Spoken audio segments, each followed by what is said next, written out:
GC classes में environmental science से तैयारी करने वाले सभी स्टूडेंट का स्वागत है। तो देखिए, हमारी जो अब तक की क्लासेज जो चल रही थी ये इस बेस पे थी कि हम यूनिट फर्स्ट, थर्ड, फोर्थ और सेवन्थ यूनिट को मिक्स करके कंबाइंड करके एमसीक्यू के पर्पज़ से इन यूनिट को हम तैयार कर रहे हैं। तो जैसे कि हमारी पिछली क्लासेज के अंदर हमने बात की थी कि ऑर्गेनिज्म क्या होता है। पिछली क्लासेज में बात की थी ऑर्गेनिज्म मिलके स्पीसीज बनाते हैं, ऐसे स्पीसीज पॉपुलेशन बनाती है। यही बहुत सारी जो स्पीसीज मौजूद होती है किसी पर्टिकुलर कॉमन एरिया के अंदर, वो कम्युनिटी कहलाती है। और ऐसी विभिन्न स्पीसीज जब एक कम्युनिटी के रूप में मौजूद होती है और ऐसी कई कम्युनिटीज़ मौजूद होती है एक बड़े एरिया के अंदर, तो वो वहाँ पर क्या बना लेती है, इको सिस्टम बना लेती है। यानी कि हमको समझ में आ गया कि ऑर्गेनिज्म से मिलकर हमने किसकी बात कर दी, स्पीसीज की बात कर दी। सही बात है कि हमने क्या कह दिया भाई, ऑर्गेनिज्म से मिलकर बात की कि स्पीसीज। इसी तरह से हमने बात कर दी पॉपुलेशन। पॉपुलेशन के अंदर भी बात कर दी थी कि कोई भी एक स्पीसीज होती है, वो एक स्पीसीज क्या बनाती है, एक आबादी बनाती है किसी एरिया और टाइम के साथ में। ठीक है, एरिया और टाइम फ्रेम के साथ में एक आबादी बनाती है। जो कम्युनिटीज़ होती है, अगर बात करें हम कम्युनिटी के अंदर क्या बात की थी हमने, डिफरेंट स्पीसीज। ठीक है, कम्युनिटी में बात क्या की थी हमने, डिफरेंट स्पीसीज की बात की कि अलग अलग स्पीसीज मौजूद होती है किसी एरियाज के अंदर, तो वो कम्युनिटी का निर्माण करती है। और इससे कहीं बड़े एरिया के अंदर डिफरेंट कम्युनिटीज़ मौजूद होती है। अब जाहिर सी बात है, डिफरेंट कम्युनिटीज़ मौजूद है तो जाहिर सी बात है कि यहाँ पर बहुत सारी ज़्यादा अलग अलग तरह की जातियाँ भी मौजूद है। तो उन डिफरेंट कम्युनिटीज़ का एनवायरनमेंट के साथ जो इम्पैक्ट है, यहाँ कम्युनिटी में तो किस बात को फोकस करते हैं हम कि एक स्पीसीज का दूसरी स्पीसीज पे क्या प्रभाव पड़ता है, एक स्पीसीज का दूसरी स्पीसीज के साथ क्या प्रभाव पड़ता है, वो हम कम्युनिटी में देखते हैं।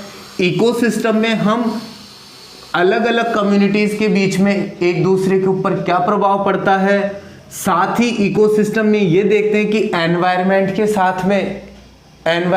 साथ ये कम्युनिटी किस तरह से इंटरेक्ट होती है, या इस एनवायरनमेंट का कम्युनिटीज़ के ऊपर किस तरह का प्रभाव होता है। तो वो हम क्या देखते हैं, इको सिस्टम में देखते हैं। ठीक है, तो हमारी जो पिछली क्लासेज के अंदर जो पर्पज क्या था हमारा, डेफिनेशन। पिछली क्लासेज में अब तक हम क्या समझे थे, ऑर्गेनिज्म, पॉपुलेशन, स्पीसीज और कम्युनिटी की डेफिनेशंस को हमने समझा था। तो अब क्या है कि हमने देखा कि अब इन सब चीज़ों में यहाँ तक जब हम पहुँच चुके हैं, तो हमको अब यहाँ तक आने के बाद में कुछ ना कुछ ऐसे लग रहा है कि बहुत तरह के ऑर्गेनिज्म की बात होने लग गई, अलग अलग जातियों की बात होने लग गई, अलग अलग कम्युनिटीज़ की बात होने लग गई। तो जो हमारी अर्थ है, जो हमारा अर्थ या बायोस्फीयर है, उस बायोस्फीयर पर इस तरह की अलग अलग जातियाँ, अलग अलग समुदाय, अलग अलग तरह के स्पीसीज, ऑर्गेनिज्म मौजूद होते हैं। तो ये किसी न किसी विभिन्नता को दर्शाता है। तो बिल्कुल सही बात है कि हमारी जो अर्थ या जो हमारा बायोस्फीयर है उसके ऊपर क्या है, अलग अलग तरह की विभिन्नताएं मौजूद है। इस विभिन्नता को ही हमने क्या नाम दे दिया, बायोडाइवर्सिटी। बायोडाइवर्सिटी का मतलब जिसका जीवों से संबंधित विभिन्नताएं, जिसकी पेड़ पौधों में विभिन्नताएं हैं, जिसका वन्य जीव, पशु पक्षियों के अंदर विभिन्नताएं हैं। यानी कि लिविंग सिस्टम के अंदर, एनिमल और प्लांट्स के अंदर जो विभिन्नताएं देखी गई है ना, वो क्या हो गई, अपनी डाइवर्सिटी हो गई। तो बस इसी को हमारे जो यूनिट 4 के अंदर जो टॉपिक दे रखा है वो क्या दे रखा है, बायोडाइवर्सिटी दे रखा है। तो बायोडाइवर्सिटी के अंदर सबसे पहला तो हमको एक साइंटिफिकली इसकी एक डेफिनेशन पता होना चाहिए कि रियल मायने में बायोडाइवर्सिटी का मतलब क्या होता है। अगर बायोडाइवर्सिटी के अगर मतलब की हम बात करें तो बायोडाइवर्सिटी का मतलब क्या होगा भाई, विभिन्नता, वैरायटी, वेरिएशंस, वेरिएबिलिटी किसी पर्टिकुलर एरियाज के अंदर, तो वो वहाँ की क्या कहलाएगी, बायोडाइवर्सिटी कहलाएगी। तो कहने का मतलब क्या हुआ यहाँ पर कि वेरिएशंस है। यहाँ पर अगर हम बात करें कि बायोडाइवर्सिटी रियल मायने में है क्या चीज़ है, बायोडाइवर्सिटी अगर रियल मायने में देखें तो एक तरह की वेरिएशन है। ठीक है, वैरायटी है जिसमें हम वेरिएशन कह सकते हैं, एंड वेरिएबिलिटी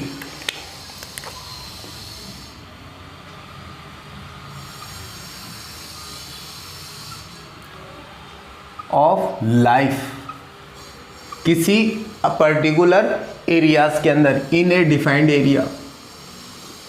ठीक है, क्योंकि एनवायरमेंटल साइंस में जो भी हम बात करते हैं किसी एरिया के साथ में बात करते हैं, कुछ ना कुछ, बिना एरिया के हम कुछ भी बात वहाँ पे नहीं करते हैं। तो देखा गया कि अगर वहाँ पे हम देखें कि इस एरियाज के अंदर वेराइटी है, वेरिएशंस है लाइफ का, तो उसको हम क्या कर सकते हैं, विभिन्नता, डाइवर्सिटी का नाम दे सकते हैं। और इसको थोड़ा सा साइंटिफिकली अगर मॉडिफाई करें तो हम इसको कह सकते हैं टोटलिटी ऑफ जीन्स। बिल्कुल सही बात है, टोटल जीन्स, जितने भी बायोस्फीयर है पृथ्वी का, उसके ऊपर जितना भी तरह का अलग अलग जीन है, टोटल जीन है, वो भी क्या है, अलग अलग तरह का जीन है, एक तरह की बायो डाइवर्सिटी है। अलग तरह की जो इस पे स्पीसीज मौजूद है, इतनी तरह की जातियां पाई जाती है अर्थ पर या किसी एरिया के अंदर, वो भी बायोडाइवर्सिटी है। And ecosystem of a region, ठीक है, इकोसिस्टम ऑफ ए रीजन या एरिया एक ही बात है। तो इस तरह की टोटलिटी ऑफ जीन, स्पीसीज और इकोसिस्टम का इस तरह से जो टोटल है, सम टोटल है, इसको क्या बोल सकते हो, टोटल या सम टोटल बोल सकते हो, तो उसको हम क्या दे देते हैं, बायोडाइवर्सिटी का नाम दे देते हैं। तो रियल मायने में बायोडाइवर्सिटी इनका क्या है, एक सम टोटल है, कि वो वेरिएशंस या वेरिएबिलिटी का टोटल है, इन जीन, स्पीसीज या अलग अलग तरह के इकोसिस्टम का क्या है, टोटल है, जिसको हम क्या कह सकते हैं, बायोडाइवर्सिटी है।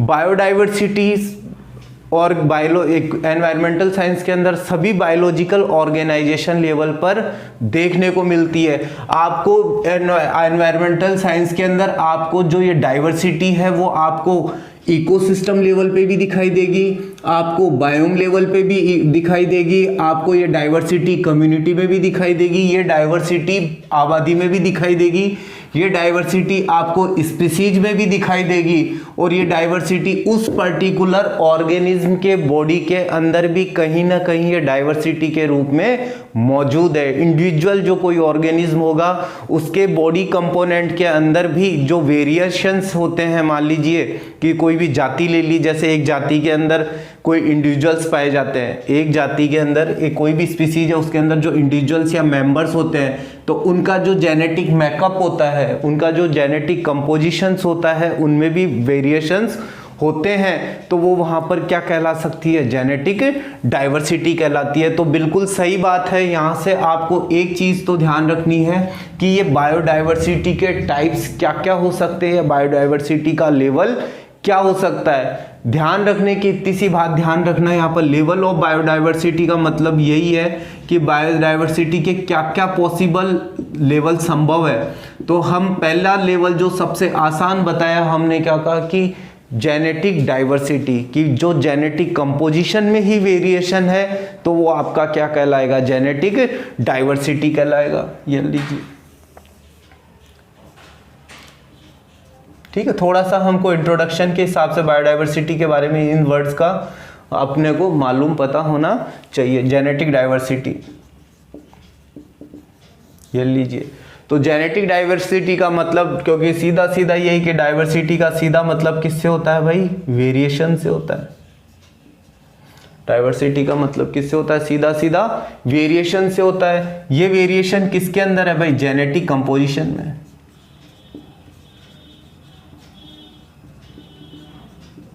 सही बात है, जेनेटिक कंपोजिशन के अंदर ये वेरिएशंस है।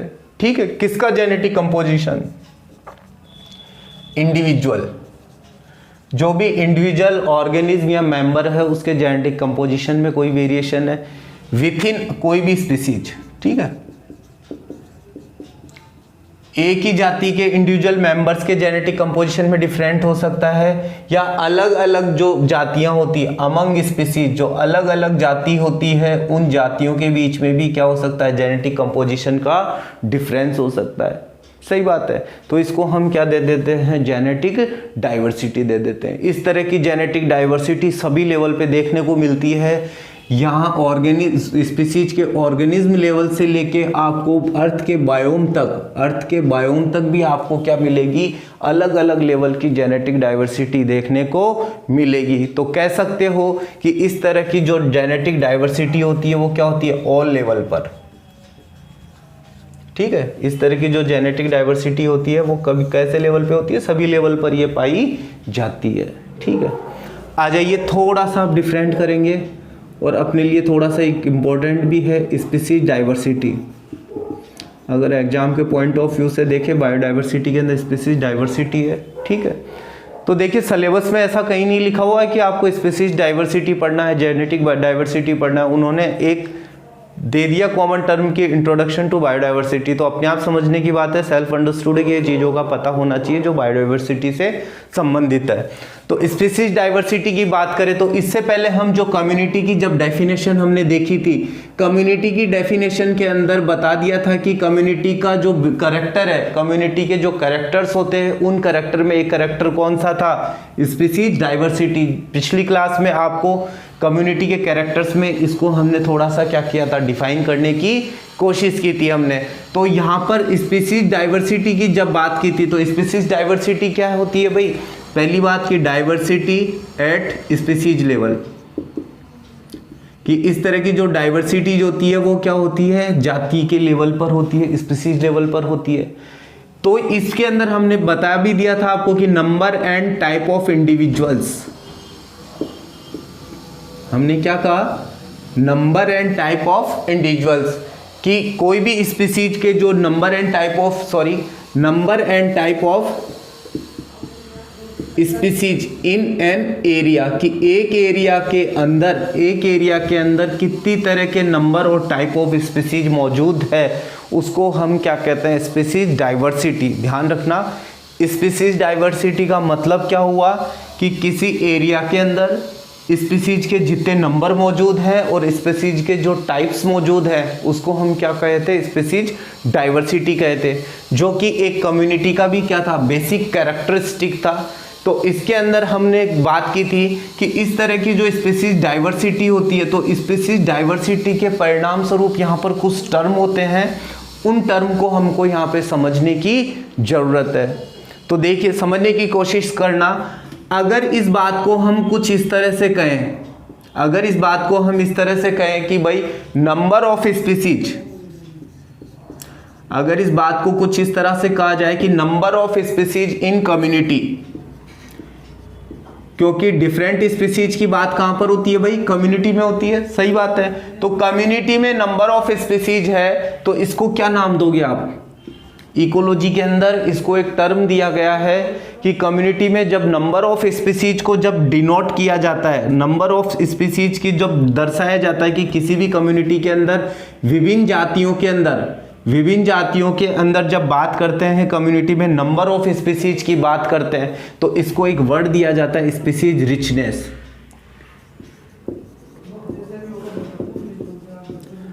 ऑप्शन या क्वेश्चन के अंदर जब भी आपको वर्ड लिखा जाए, वहां पर ऑप्शन के अंदर ये वर्ड काम में ले लिया जाए स्पीसीज रिचनेस, तो इस स्पीसीज रिचनेस वर्ड का इंडिकेशन क्या है, वहां पर उसका इंडिकेशन है, इस वर्ड का मतलब है number of species in community, community के अंदर नंबर ऑफ स्पीसीज क्या है। या फिर इस वर्ड के दूसरे और क्या मतलब हो सकता है, number of species and per unit area,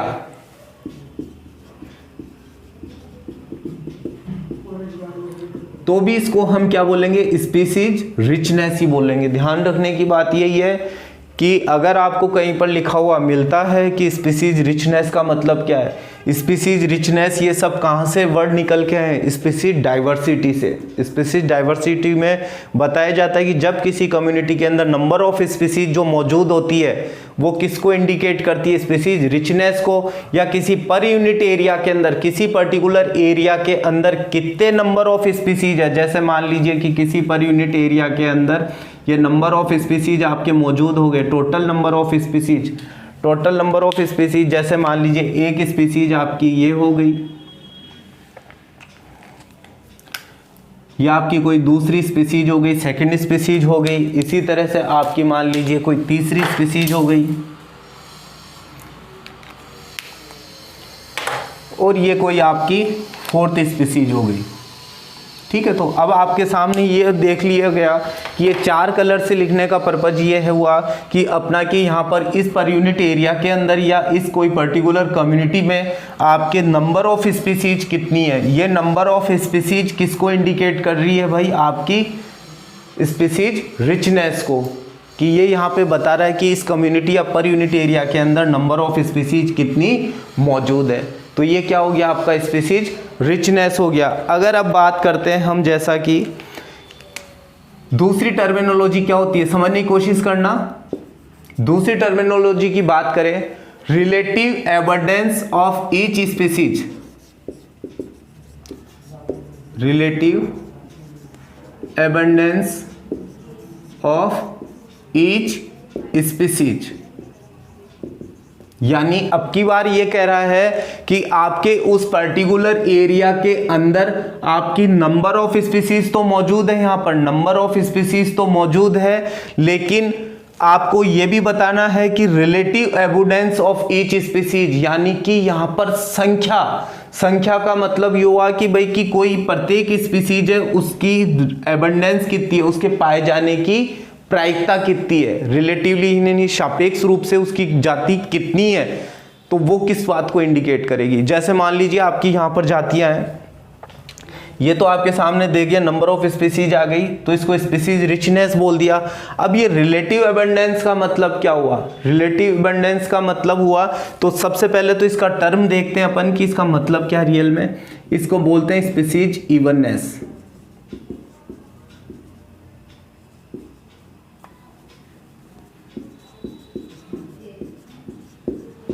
species evenness, सही बात है। तो भाई यहां पर बताइए स्पीसीज रिचनेस है, आपके सामने लिख दी, जैसे 4 तरह की स्पीसीज बना दी आपने, नंबर ऑफ स्पीसीज 1, 2, 3 और 4 कलर है, तो ये 4 तरह की स्पीसीज हो गई, जिसको अपन ने बोल दिया किसी कम्युनिटी के अंदर स्पीसीज रिचनेस को। Relative abundance of each species, अब की बार ये देखा जा रहा है कि अब आपकी जो जाति मौजूद है, मान लीजिए लाल डॉट की कोई जाति है, वो इस ब्लू डॉट से कितनी ज्यादा है या कितनी कम है, वो इस बात को इंडिकेट करेगी उसकी स्पीसीज की इवननेस को। कि अगर मान लीजिए आपके नंबर ऑफ इंडिविजुअल्स, मान लीजिए इस ब्लैक डॉट के अंदर भी नंबर ऑफ मेंबर वही हैं जितने नंबर ऑफ मेंबर यहाँ पर आपके मौजूद है। यहाँ के मान लीजिए नंबर ऑफ मेंबर इस स्पीसीज में मान लीजिए 5 है, इस जगह भी मान लीजिए नंबर ऑफ मेंबर आपके बात करें, जैसे कि क्या आपके नंबर ऑफ मेंबर यहाँ पे भी दे दिया, मान लीजिए 5 है, इसके अंदर भी बात करें अपन नंबर ऑफ मेंबर दे दिए अपन ने, जैसे 5 है, ये लीजिए। अब यहाँ पे नंबर ऑफ मेंबर दे दिए अपन ने, ये भी कितने हैं आपके 5 है। तो अब बताइए यहाँ पर कंडीशन क्या हुई, कंडीशन कैसी हुई भाई, यहाँ पर कंडीशन कैसी हुई, relative abundance of each species के, यानी कि यहाँ पर हर स्पीसीज के 5-5 मेंबर मौजूद है, तो relative abundance of each species, तो ये क्या हो गई, स्पीसीज इवननेस को इंडिकेट कर रहा है। किसको इंडिकेट कर रहा है भाई, स्पीसीज इवननेस को इंडिकेट कर रहा है कि बिल्कुल सही बात है कि हर जाति जितनी भी मौजूद है, 4 तरह की जातियां मौजूद है, तो इनके नंबर ऑफ इंडिविजुअल्स जो मौजूद है इन डिफरेंट स्पीसीज के अंदर, वो किसको इंडिकेट कर रहे हैं, स्पीसीज इवननेस को। तो थोड़ी सी डेफिनेशन टफ जरूर है, लेकिन थोड़ा सा अगर समझा हुआ है तो इन दोनों वर्ड का अलग अलग मतलब हम समझ सकते हैं, ठीक है। तो अब हम इसी डेफिनेशन को थोड़ा चेंज भी कर सकते हैं, number of individuals of different species,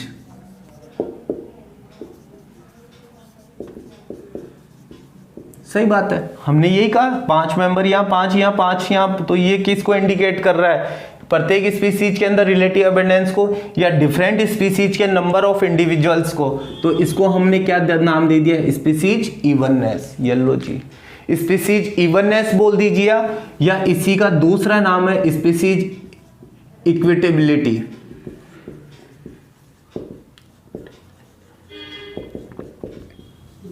ठीक है, तो इंग्लिश टर्मिनोलॉजी का ध्यान रखें तो अपने लिए ज़्यादा सही रहेगा, उसमें कन्फ्यूजन होने के चांसेस कम रहेंगे हमारे। तो कम्युनिटी के अंदर अगर बात करें नंबर ऑफ स्पीसीज की, तो कम्युनिटी में नंबर ऑफ स्पीसीज देख ली हमने नंबर ऑफ स्पीसीज, जैसे black dot, blue dot, red और ग्रीन डॉट, तो ये क्या हो गया number of species in community के अंदर। ये 4 डॉट का मतलब ये स्पीसीज रिचनेस से है। और आपका स्पीसीज इवननेस या इनइक्विटेबिलिटी से मतलब किसका है कि प्रत्येक स्पीसीज के अंदर जो नंबर ऑफ इंडिविजुअल्स होते हैं, प्रत्येक स्पीसीज के अंदर जो रिलेटिव अबंडेंस होता है, वो रिलेटिव अबंडेंस सापेक्ष, रिलेटिव क्या होता है आपका सापेक्ष होता है, अबंडेंस यानी पाया जाना, तो वो किसको इंडिकेट करता है, स्पीसीज इवननेस को इंडिकेट करता है या स्पीसीज इनइक्विटेबिलिटी को इंडिकेट करता है। ठीक है, तो मेरे ख्याल से ये कि इसको थोड़ा सा आप समझ रहे होंगे कि क्या चीज है। अब मान लीजिए अब की बार यहाँ पर आपके 5 की जगह मान लीजिए यहाँ पर मेंबर मौजूद है, मान लीजिए रेड वाले कितने मेंबर मौजूद है आपके, जैसे 50 मेंबर मौजूद है, तो अब क्या कहोगे इसे आप, हाँ जी, अब क्या कहोगे इसे, तो अब इसको स्पीसीज इवननेस आपको नजर आ रहा है इसके अंदर। अब तो ये देखा जाए तो यहाँ तो इंडिविजुअल्स क्या हो गए, बहुत ज़्यादा हो गए, तो ये इसको भी तो फिर कुछ ना कुछ बताना पड़ेगा कि ये क्या चीज़ है अपने आप के अंदर। तो इस चीज़ को, इस वर्ड को जो हम नाम देंगे, अब की बार क्या कहेंगे इसके लिए कि अब की बार आपके सामने वर्ड आया स्पीसीज डोमिनेंस।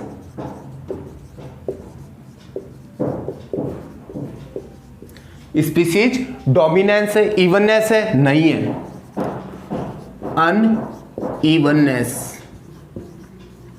स्पीसीज अनइवननेस, यानी कि अब की बार ये हुआ कि जो ये 50 दिख रहे हैं कि इसके अंदर, इस ग्रुप के अंदर, इस जाति के अंदर 50 मेंबर मौजूद है, इंडिविजुअल मौजूद है, और ये 50 मेंबर दूसरी जातियों से के कंपैरिजन में क्या है, संख्या के हिसाब से ज्यादा है। तो ध्यान रखना, पिछली क्लासेज के अंदर हमने आपको बताया था कि डोमिनेंस स्पीसीज क्या होती है। डोमिनेंस स्पीसीज वो होती है किसी समुदाय के अंदर जब विभिन्न जातियां मौजूद होती है, तो उन विभिन्न जातियों में से कोई जाति ऐसी होती है जिसके मेंबर अगर संख्या में बहुत ज़्यादा मौजूद होते हैं, तो ऐसी स्पीसीज क्या कहलाती है, डोमिनेंट स्पीसीज कहलाती है। और इस कैरेक्टर्स को क्या कहते हैं, स्पीसीज डोमिनेंस कहते हैं या स्पीसीज अनइवननेस कहते हैं। तो ध्यान रखने की बात है कि ये जो 3 टर्मिनोलॉजी है, स्पीसीज रिचनेस, सीधा number of species in community,